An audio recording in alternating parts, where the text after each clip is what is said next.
जय हिंद सभी स्टूडेंट को। ये जीपी का आपका लास्ट टॉपिक है, इसके बाद हम एचपी के ऊपर काम करेंगे, तो ये सेशन थोड़ा सा लंबा बनने वाला है। प्रीवियस सेशन में हमने जीपी समझा था क्या होती है, उसी पर हमने कुछ बेस्ड क्वेश्चन भी किए थे। तो आज कुछ और क्वेश्चन एक्स्ट्रा करते हैं, and this one is my favourite one, और आपकी एनसीईआरटी का क्वेश्चन है, बहुत प्यारा क्वेश्चन है। क्वेश्चन ये कह रहा है कि अगर फर्स्ट टर्म और nth टर्म जीपी की ए और बी है और P प्रोडक्ट है फर्स्ट एन टर्म का, तो आप P स्क्वायर की वैल्यू बताओ क्या मिलेगी। ठीक है, जैसा जैसा उसने बोला है वैसे वैसे हम आगे प्रोसीड करते हैं। सो फर्स्ट टर्म यानी A1 की वैल्यू तो A है, और nth टर्म मतलब AN, इसकी वैल्यू B है। तो nth टर्म होती है क्या हमारी AR की पावर n-1, इसकी वैल्यू B है ना। जीपी की nth टर्म क्या होती है AR की पावर n-1। इतनी चीजों से हमने इतना तो निकाल दिया। अब P उसने बोला है प्रोडक्ट है एन टर्म्स का, तो हम एन टर्म्स के प्रोडक्ट के ऊपर काम करते हैं। A R square and so on AR की पावर n-1, इनका प्रोडक्ट। ठीक है, हमें पता है प्रोडक्ट में अगर बेस सेम है तो पावर ऐड हो जाएगी। यहाँ पर ए कितनी बार आया है n बार, क्यों? क्योंकि आपने n टर्म्स का प्रोडक्ट लिया है। सो दिस इज a की पावर n। अब r पर काम करते हैं, यहाँ पर r की पावर कितनी है 0, यहाँ पर r की पावर 1, तो पावर ऐड हो जाएंगी 0 प्लस 1 प्लस 2 प्लस कहाँ तक ऐड होंगी n-1 तक। अब आपको थोड़ा सा मैं रिकॉल करवा दूं कि 1 plus 2 plus 3 up to so on, n natural का सम कितना होता है n इंटू n प्लस 1/2। यहाँ पर n का काम कौन कर रहा है n-1, तो इसका फॉर्मूला क्या हो जाएगा r की power n into n plus 1/2 है ना। n का काम यहाँ पर n-1 करना, सो इससे कैंसिल आउट हो गया। सो p की वैल्यू यहाँ से आ गई a की पावर n और r की पावर n इंटू n-1/2। अच्छा, इस r की वैल्यू को मैं यहाँ से निकाल सकता हूँ, यहाँ से r की पावर n-1 की वैल्यू कितनी आ चुकी है b/a, इसको मैं यहाँ पुट करने वाला हूँ। सो p इक्वल्स टू e की पावर n, और इसको मैं ऐसे लिख सकता हूँ r की पावर n-1 और इस कंप्लीट की पावर n/2 है ना। We can write this thing, क्योंकि r की पावर n-1 की जगह में b/a पुट करने वाला हूँ। सो ये हो जाएगा p इक्वल्स टू e की power n, and this we have b/a की पावर n/2। अब देखो यहाँ a की पावर n है, यहाँ a की पावर n/2 है, ये डिवीजन में, तो पावर आपस में सब्ट्रैक्ट हो जाएंगी, तो पावर को आपस में सब्ट्रैक्ट करते हैं। So p equals to a की power n minus n/2, and this we have b की पावर n/2। सो p की वैल्यू मुझे मिल गई a की पावर n/2 एंड b की पावर भी n/2। सो p स्क्वायर कितना हो जाएगा a की पावर n, b की पावर n, मतलब ए बी की कंप्लीट पावर n। बहुत प्यारा क्वेश्चन है, एज अ डायरेक्ट रिजल्ट के रूप में आप इसको याद रख सकते हो। सेम जैसे हमने चर्चा की थी किस पर, सिलेक्शन ऑफ टर्म्स पर एपी के, कि अगर 3 टर्म्स है एपी की तो आप उनको लेते हो a माइनस डी, ए और a plus D. Same GP का भी है, अगर आपको 3 टर्म्स गिवन है तो आप कैसे सिलेक्शन करोगे a/r, a और ar।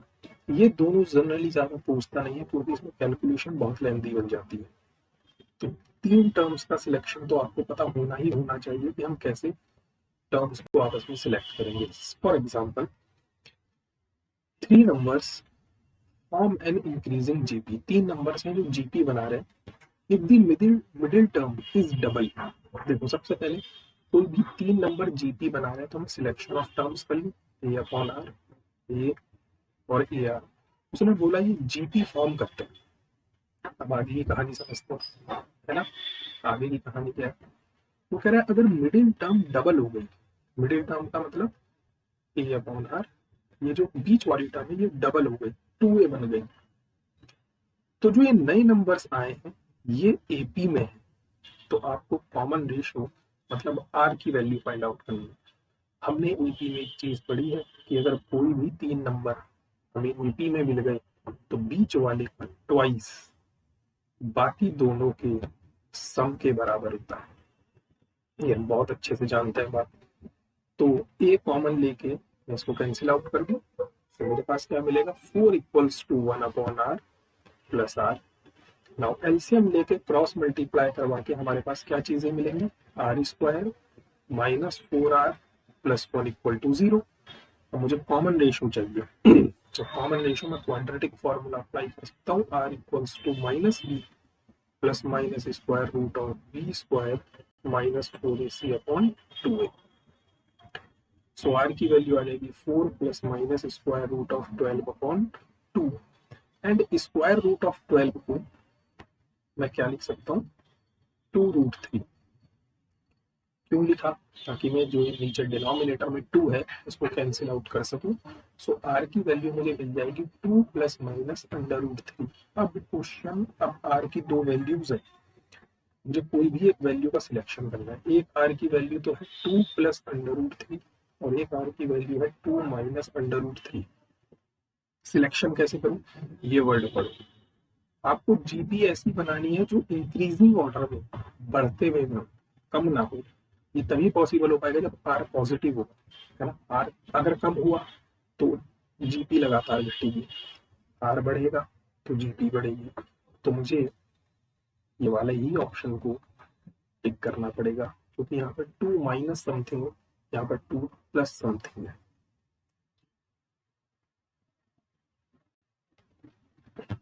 ना बहुत इंपॉर्टेंट इसमें क्या क्या प्रॉपर्टीज इंपॉर्टेंट है। सबसे पहली बात ये तो सेम एपी वाली है कि if all the term of a GP is multiplied और divide by a non zero constant then जो नई आपको जीपी मिलेगी सॉरी जो नई सीक्वेंस मिलेगी वो भी जीपी में ही होगी। पहली बात अगर आपने जीपी का रेसिप्रोकल कर दिया तो भी वो जीपी ही मिलेगी। अब किसी किसी स्टूडेंट पर डाउट आ जाएगा कि अगर सर सारी टर्म्स जीरो है तो हम उसका रेसिप्रोकल कैसे लेंगे क्योंकि 1/0 तो डिफाइन ही नहीं है। तो मैंने डेफिनेशन पढ़ जाओ। जब हमने जीपी की डेफिनेशन पढ़ी थी तब हमने वहां बोला था कि कोई भी नॉन जीरो टर्म्स जीपी बनाएंगी तो जीपी की डेफिनेशन में ही नॉन जीरो है। अगर नॉन जीरो है तो मैं उनका रेसिप्रोकल ले सकता हूँ। तो याद रखना जीपी अगर आपको गिवन है और आपने उनका रेसिप्रोकल कर दिया तो भी वो जीपी ही मिलेगी। थर्ड अगर आपने जीपी अगर आपको गिवन है और आपने सारे टर्म्स की कुछ पावर बढ़ा दी तो भी वो जीपी ही देंगी। जैसे मैं आपको सबका एग्जांपल दे देता हूँ। जैसे सपोज मैं एक जीपी ले लेता हूँ 2 स्क्वायर 2 क्यूब एंड सो आप इनका रेसिप्रोकल कर दो 1/2 1/2 स्क्वायर 1/2 क्यूब ये अभी भी जीपी है। अगर आपने इस पूरी जीपी की पावर रेज्ड कर दी सपोज मैंने सारी टर्म्स की पावर 3 कर दी सो ये हो जाएगा 2 क्यूब 2 की पावर 6 2 की पावर 9 सो अब भी ये जीपी में ही है। ठीक clear. Next in a finite GP same equidistance property मतलब एपी में आपने पढ़ा था a1 plus a n equals to a2 plus a n minus 1। यहाँ पर प्रोडक्ट में a1 a n is equals to a2 a n minus 1 equals to so on. Remember this one is again जो same AP काम करती थी GP काम करेगी। AP में क्या था बीच वाले का ट्वाइस बाकी दोनों के सम के बराबर। यहाँ पर जीपी में बीच वाले का स्क्वायर बाकी दोनों के प्रोडक्ट के बराबर। ठीक इस 6th प्रॉपर्टी को तो अभी रहने दो। जब मैं रिलेशन करवाऊंगा इन दोनों के बीच तब मैं आपको समझाऊंगा what is arithmetic mean and what is geometric mean है ना। This one is again a very important. इन सबकी मैं आपको एप्लीकेशन करवाऊंगा आपको परेशान होने की कोई जरूरत नहीं है। प्रॉपर्टीज याद होनी चाहिए। अगर a1 a2 a3 अगर आपको कोई भी नंबर जीपी में दिए हैं और मैं उनके पीछे लॉग लगा दूं तो वो एपी में बन जाएंगे। और इसका कन्वर्स भी ट्रू है। कन्वर्स मतलब अगर log a1 log a2 log an AP में है और मैं लॉग हटा दूं तो वो जीपी में बन जाएंगे। क्लियर। ठीक इन प्रॉपर्टीज को ध्यान में रखते हुए, ये याद होनी चाहिए प्रॉपर्टीज आपको। हम क्वेश्चन पर बढ़ते हैं। उसने बोला है कि this this and this are in GP. तो अगर कोई भी तीन नंबर जीपी में, तो बीच वाले नंबर का स्क्वायर बाकी दोनों नंबर्स की प्रोडक्ट के बराबर होगा। We are sure about that. बस सिंपल आप इसको सॉल्व करो। आपसे फोर्थ टर्म पूछिए। फोर्थ टर्म मतलब ए फोर, कर लेंगे कैलकुलेट। ए फोर होता क्या है, ए आर क्यूब। ठीक, सबसे पहले यहाँ से एक्स की वैल्यू निकाल देते हैं। So this we have a square plus b square plus 2ab equals to 3x square plus 3। We have x square 3x आ जाएगा plus 5x plus 4 equals to 0। So यहाँ से x की वैल्यू मुझे क्या मिलेगी, -4 एंड -1। लुक, -1 अगर आपने लिया, अगर x की जगह पर -1 लिया, तो आपकी जीपी कैसी दिखेगी, -1। ये क्वांटिटी हो जाएगी 0, ये क्वांटिटी भी हो जाएगी 0, जो पॉसिबल नहीं है। क्यों? क्योंकि जीपी की टर्म्स नॉन जीरो होनी चाहिए, तभी हम जीपी पर काम कर पाएंगे। इसका मतलब मुझे x को -4 ही लेना पड़ेगा। तो यहाँ पर पुट करो। पहली टर्म -4, सेकेंड टर्म -8 प्लस 2 -6, अगली टर्म -12 प्लस 3 -9। अच्छा चेक कर लो उनका कॉमन रेशियो सेम है कि नहीं। 6/4 क्या इक्वल है 9/6 के? तो हम कहेंगे 2 3 जा 6, 2 2 जा 4, 3 3 जा 9। यस बिल्कुल, जीपी बन रही है। तो फोर्थ टर्म क्या आएगी, हमने कहा था फोर्थ टर्म होती है ए आर स्क्वायर। ए कितना है first term, -4। R common ratio कितना है, 3/2। सो 3/2 की power 3। So we have -4 into 27/8। इससे कैंसिल आउट हो गया 2 टाइम्स। तो जो नेक्स्ट टर्म आएगी वो आएगी -27/2। ये आपकी फोर्थ टर्म आ गई। ठीक, okay. Again this second, third and sixth होगा शायद। सेकंड, थर्ड और सिक्स्थ टर्म एपी की कंजुगेटिव टर्म्स है जीपी की।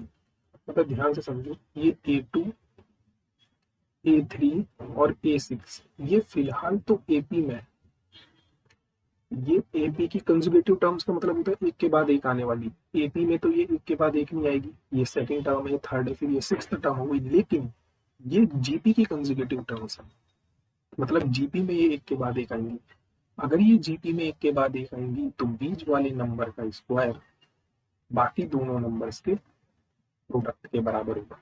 नाउ ये नंबर एपी में है, तो A3 होता कितना है, A+2D। A2 कितना होता है, A+D। और A6 कितना होता है, A+5D। यहाँ से आप इस इक्वेशन को इजीली सॉल्व करोगे या कर ही देते हैं। So this we have a square plus b square plus 2ab equals to, here we have a square। देखो इसकी इससे मल्टीप्लाई 5ad, और यहाँ पर ad मतलब 6ad plus 5d square. So a square से तो a square cancel out.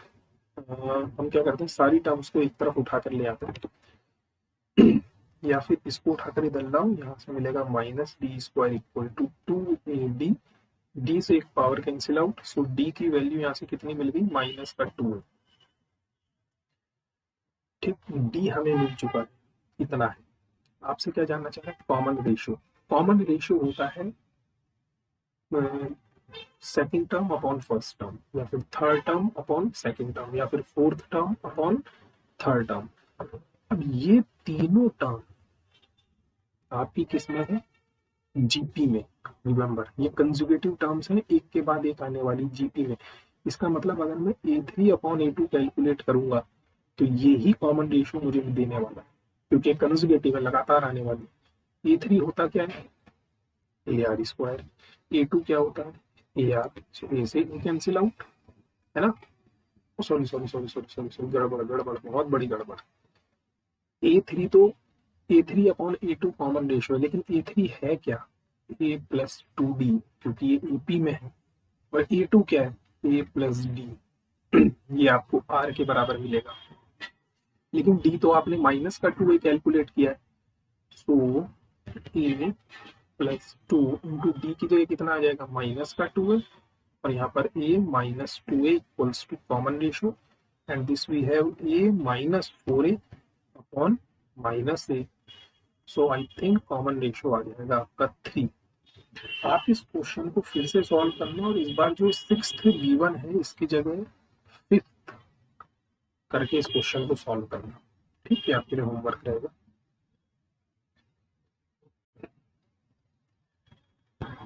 Next कह रहा है फोर्थ टर्म, सेवेंथ टर्म और 10th टर्म जीपी की पी क्यू आर है। अच्छा, हमारा फोर्थ टर्म मतलब A4 की वैल्यू P गिवन है, A7 की वैल्यू मुझे Q गिवन है, A10 की वैल्यू मुझे R गिवन है, तो बेसिकली मुझे PQR में रिलेशन ही चाहिए होगा। A4 होता कितना है, AR cube, A7 and this we have this.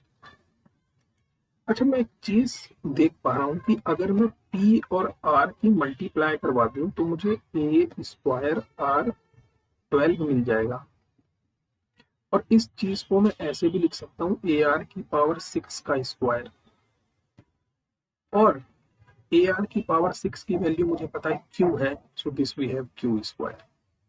तो आपके एग्जाम पॉइंट ऑफ व्यू से ही बहुत इंपॉर्टेंट क्वेश्चन बन जाता है। क्यों, छोटा सा है, ट्रिक है बस। नाउ सम ऑफ जीपी, जैसे आपने वहां सम पढ़ा था सेम यहाँ पर सम है, ये दोनों फॉर्मूले आपको याद होने चाहिए। अच्छा, बहुत से स्टूडेंट का कंफ्यूजन क्या होता है कि उन्होंने अगर पढ़ा है 11th क्लास में, अगर ये पढ़ लिया तो कई बार एसएन का फॉर्मूला ये लगता है ए इंटू आर की power n minus one upon r minus one, और कई बार a into one minus r की power n upon one minus r लगता है। समझ ही नहीं आता कब कौन सा फॉर्मूला कहाँ लगाया जाए। सिंपल सी बात है, यहाँ आर में से आप वन सब्ट्रैक्ट कर रहे हो, इसका मतलब आर पॉजिटिव होगा। यहाँ वन में से आर को सब्ट्रैक्ट कर रहे हो, इसका मतलब आर वन से छोटा होगा। बस जब कॉमन रेशियो वन से बड़ा होगा तब मैं इस फॉर्मूले का यूज करूंगा, जब कॉमन रेशियो वन से छोटा होगा तब मैं इस फॉर्मूले का यूज करूंगा, और इन केस अगर मुझे कॉमन रेशियो नहीं पता तो मैं हमेशा इसी जनरल फॉर्मूले का ही यूज करूंगा, ठीक। इनफाइनाइट टर्म्स का sum a upon one minus r, and this condition is very important कि r की वैल्यू माइनस वन और वन के बीच में ही होनी चाहिए, तभी हम ऐसे इन्फिनिटी फॉर्मूला अप्लाई कर पाएंगे। मतलब कॉमन रेशियो माइनस वन और वन के बीच में ही होना चाहिए, ठीक। बढ़ते हैं फिर आगे। क्वेश्चन गिवन है, कंसीडर एन इनफाइनाइट जीपी, एक इनफाइनाइट जीपी गिवन है जिसकी फर्स्ट टर्म तो a है और कॉमन रेशियो r है। If it's some is 4, okay, मतलब इनफाइनाइट टर्म का सम 4 गिवन है, और इनफाइनाइट टर्म्स का सम होता कितना है, a upon one minus r, ये 4 गिवन है, and the second term is 3/4, second term मतलब a2 3/4 गिवन है, मतलब ए आर की वैल्यू 3/4 गिवन है। क्या मैं यहाँ से ए की वैल्यू कैलकुलेट नहीं कर सकता, देन इन्होंने आर पूछा होगा, आर क्या होगा, ठीक। ओके, तो यहाँ से ए की वैल्यू कितनी आ जाएगी, 3/4 आर।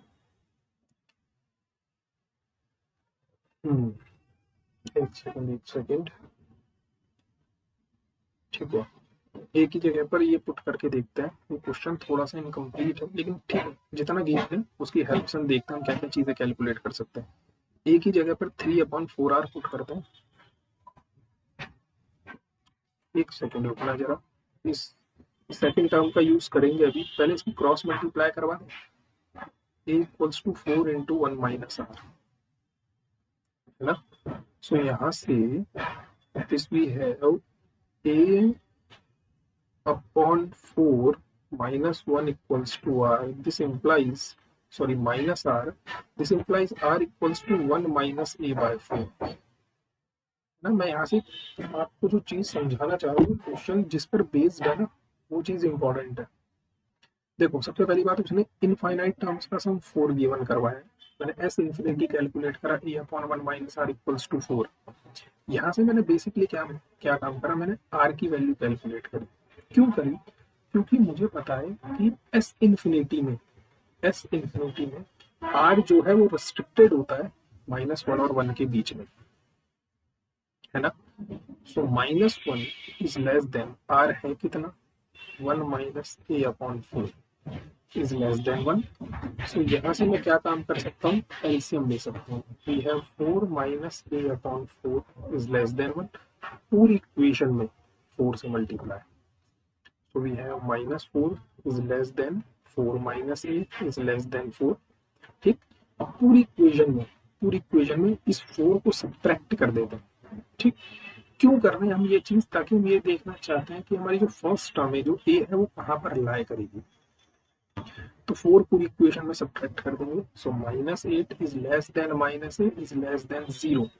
अब यहाँ पर -a है तो पूरी इक्वेशन में माइनस साइन से मल्टीप्लाई करवा देंगे। लेकिन याद रखना कि जब a लेस देन b है तो माइनस साइन से मल्टीप्लाई होते ही इनइक्वालिटी चेंज हो जाती है।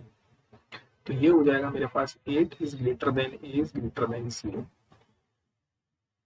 तो आई थिंक मुझे जहां तक लग रहा है इसमें यही पूछा होगा कि इस a की रेंज कहां से कहां तक होगी।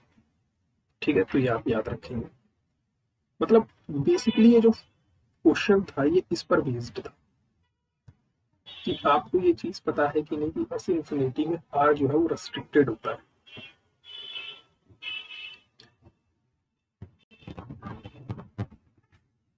नेक्स्ट, अगर ए पॉजिटिव है तो आपको इसकी वैल्यू कैलकुलेट करनी है। ठीक है, इसको ओपन करके देखते हैं ये है क्या। n equals to 1 to infinity, sorry open कर दे, करो ओपन। सबसे पहले n की जगह पर 1 पुट करो। So a upon a plus 1, अगली term a upon a plus 1 का होल स्क्वायर, सॉरी प्लस भी लगाते चलो, सबमेशन गिवन है, plus a upon a plus 1 की power 3 and so on up to infinity. क्या मैं यहाँ पर एस इन्फिनिटी का फॉर्मूला लगा सकता हूँ? एस इन्फिनिटी का फॉर्मूला लगाने के लिए एस इन्फिनिटी का फॉर्मूला होता क्या है, a upon 1 minus r, where r is from -1 to 1।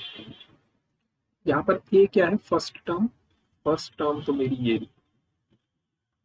a upon a plus 1 upon 1 minus r, common ratio होता है सेकेंड टर्म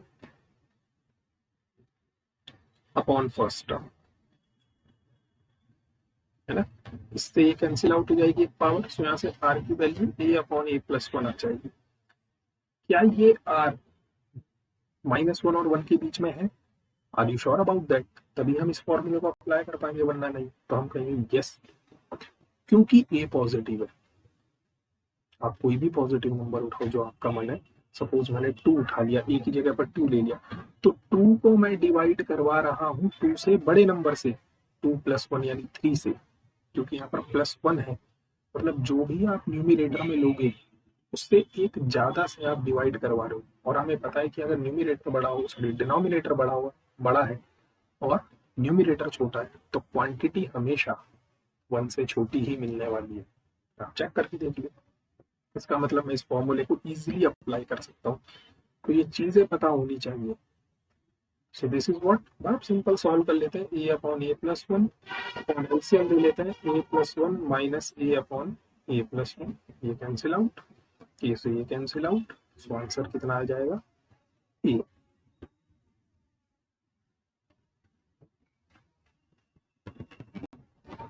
बहुत इंपॉर्टेंट और कई बार क्वेश्चन पूछा हुआ है। ऐसा नहीं है क्वेश्चन नहीं पूछा हुआ, बहुत बार पूछा हुआ है। तो इस क्वेश्चन को सॉल्व करने से पहले अगर function fx plus y equal to fx plus fy आपको मिल रहा है तो ऐसे फंक्शन लीनियर फंक्शन होते हैं। ऑलवेज रिमेंबर, ये चीज मैंने आपको फंक्शंस में करवाई हुई है। अगर f x plus y simply distribute हो जाता है आपका एडिशन में f x plus f y, तो ऐसे फंक्शन लीनियर फंक्शन होते हैं। सेकेंड चीज, अगर एफ एक्स प्लस वाई आपका f x into f y में ब्रेक हो रहा है जैसे ये हुआ है, तो ऐसे फंक्शन हमेशा एक्सपोनेंशियल फंक्शन बनते हैं ए की power x. Remember. Third point, अगर f x into y multiplication आपका सम में अलग अलग हो जा रहा है, तो ऐसे फंक्शन हमेशा लॉगरिथमिक फंक्शन बनते हैं।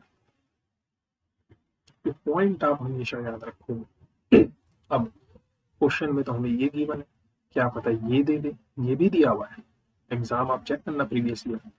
तो अब हम क्वेश्चन पढ़ रहे हैं, उसने बोला एक फंक्शन ऐसा है जो इस कंडीशन को सेटिस्फाई करता है। इसका मतलब जो फंक्शन एक्चुअल में है वो फंक्शन क्या है, ए की पावर एक्स। और उसने बोला f1 की वैल्यू 3 है, मतलब जैसे ही मैं x की जगह पर 1 पुट करूंगा मुझे वैल्यू 3 मिलेगी। तो x की जगह पर 1 पुट करते हैं, तो f1 है कितना, 3 गिवन है, तो 3 इक्वल्स टू a। इसका मतलब जैसे ही मैं a को यहाँ पर पुट करूंगा तो मेरा जो एक्चुअल फंक्शन है वो 3 की पावर x है। ये बात क्लियर हुई।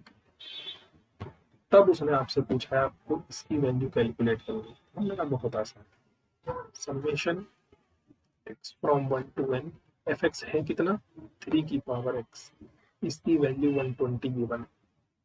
सॉल्व करते हैं, ये हमारे पास क्या बन चुका, 3 plus 3 square plus 3 cube plus so on 3 की पावर इक्वल्स टू 120। सो हम फाइनाइट टर्म्स का सम लगाने के लिए तैयार है। अच्छा, यहाँ पर कॉमन रेशियो कितना है, कॉमन रेशियो है 3 विच इज ग्रेटर देन 1। तो कौन सा फॉर्मूला लगाओगे आप, r माइनस 1 वाला। तो फॉर्मूला क्या होता है, ए इंटू आर की power n minus 1 upon r minus 1 equals to 120।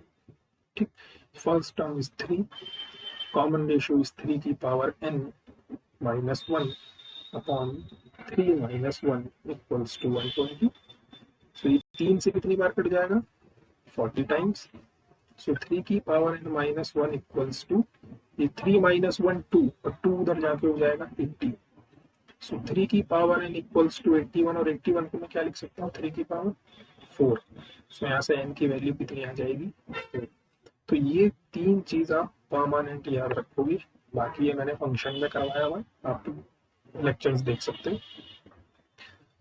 तो ये आपके जीपी के कॉन्सेप्ट हो चुके हैं फिनिश। ये क्वेश्चन आपको घर से करना है, बहुत इंपॉर्टेंट है। ठीक, बाकी इसके जो मिसलेनियस क्वेश्चंस बनते हैं वो मैं आपको एक साथ डील करवाऊंगा। नेक्स्ट सेशन में मिलता है एचपी के साथ, तब तक के लिए जय हिंद, जय भारत।